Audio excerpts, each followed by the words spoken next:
राजेश खन्ना का जन्म 29 दिसंबर 1942 को हुआ था। बचपन से ही उनके अंदर स्टार बनने की चाहत थी, लेकिन उस समय बॉलीवुड में जगह बनाना बिल्कुल आसान नहीं था। फिल्मी दुनिया में हर दिन नए कलाकार अपनी किस्मत आजमाने आते थे।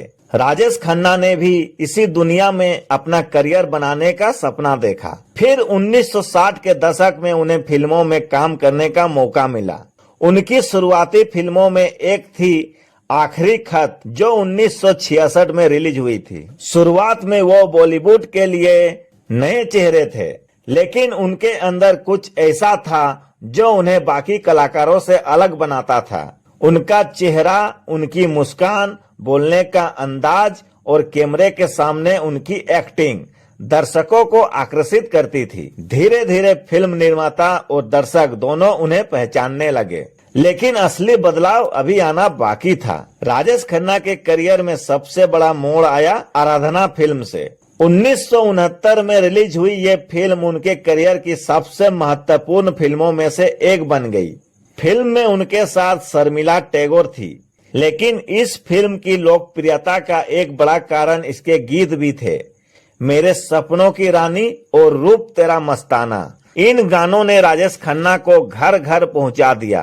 फिर आया फिल्मों की सफलता का ऐसा दौर जिसने हिंदी सिनेमा में एक नया रिकॉर्ड जैसा माहौल बना दिया। राजेश खन्ना की लगातार बहुत सारे फिल्में हिट सुपर हिट होने लगी, जैसे दो रास्ते, सच्चा झूठा, कटी पतंग, आनंद और हाथी मेरा साथी।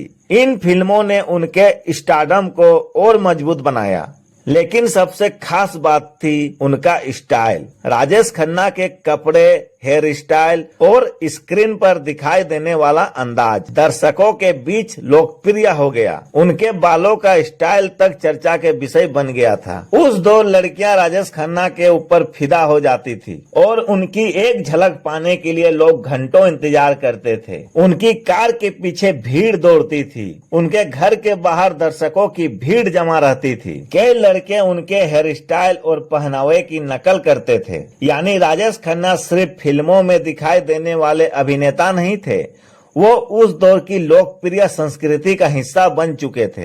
यही वो समय था जब सुपरस्टार शब्द उनके नाम के साथ मजबूती से जुड़ गया। राजेश खन्ना की सफलता की कहानी उनके शानदार संगीत के बिना अधूरी है। उनकी फिल्मों में कई यादगार गाने आए और उन गीतों में उनकी रोमांटिक स्टार इमेज को और मजबूत किया। गायक किशोर कुमार की आवाज राजेश खन्ना के साथ बेहद लोकप्रिय हुई। संगीतकार आर.डी. बर्मन के साथ भी राजेश खन्ना की फिल्मों ने दर्शकों को कई यादगार गीत दिए, जैसे अमर प्रेम, कटी पतंग, अजनबी और नमक हलाल जैसी फिल्मों के संगीत ने उनकी लोकप्रियता को और बढ़ाया। 1971 में आई फिल्म आनंद में उन्होंने एक ऐसे किरदार को निभाया जो जिंदगी को अलग नजरिया से देखता है। इस फिल्म में उनके अभिनय को दर्शकों ने बेहद पसंद किया। फिल्म में अमिताभ बच्चन भी महत्वपूर्ण भूमिका में थे। फिर हुआ कुछ ऐसा, 1977 का दशक खत्म होते होते हिंदी सिनेमा का माहौल बदलने लगा।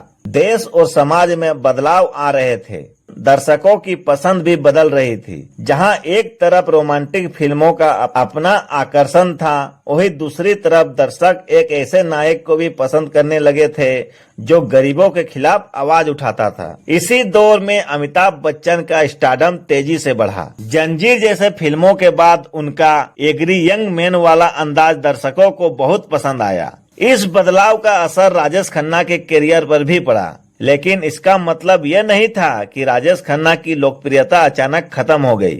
उन्होंने अलग अलग तरह की भूमिकाएं करने की कोशिश की। हर बड़े सितारे के करियर में उतार चढ़ाव आते हैं। राजेश खन्ना के साथ भी ऐसा ही हुआ। एक्शन फिल्मों का दौर मजबूत हो रहा था, नई तरह की कहानियां आ रही थी। राजेश खन्ना ने बाद में राजनीतिक में भी कदम रखा। उन्होंने सार्वजनिक जीवन में अपनी भूमिका निभाई और सांसद के रूप में भी काम किया, लेकिन फिल्मों से उनका रिश्ता पूरी तरह खत्म नहीं हुआ। वो समय समय पर फिल्मों, टेलीविजन से जुड़े रहे। उन्होंने स्टारडम की ऊंचाई भी देखी और बदलते बदलते दौर की चुनौती भी। राजेश खन्ना का निधन 18 जुलाई 2012 को हुआ, लेकिन किसी कलाकार की असली पहचान उसके जाने के बाद भी कायम रहती है और राजेश खन्ना की लोकप्रियता आज भी कायम है। उनकी फिल्में आज भी देखी जाती है, उनके गाने आज भी लोकप्रिय है और हिंदी सिनेमा के इतिहास में उनका नाम एक ऐसा अभिनेता के रूप में दर्ज है जिसने सुपरस्टार शब्द को एक नई पहचान दी और बॉलीवुड को 180 फिल्में। तो दोस्तों, आपको राजेश खन्ना की कौन सी फिल्म पसंद है कमेंट में जरूर बताएं और वीडियो पसंद आई हो तो लाइक करें, शेयर करें और चैनल को सब्सक्राइब जरूर करें और घंटी को भी बजा दें। मिलते हैं अगले वीडियो में।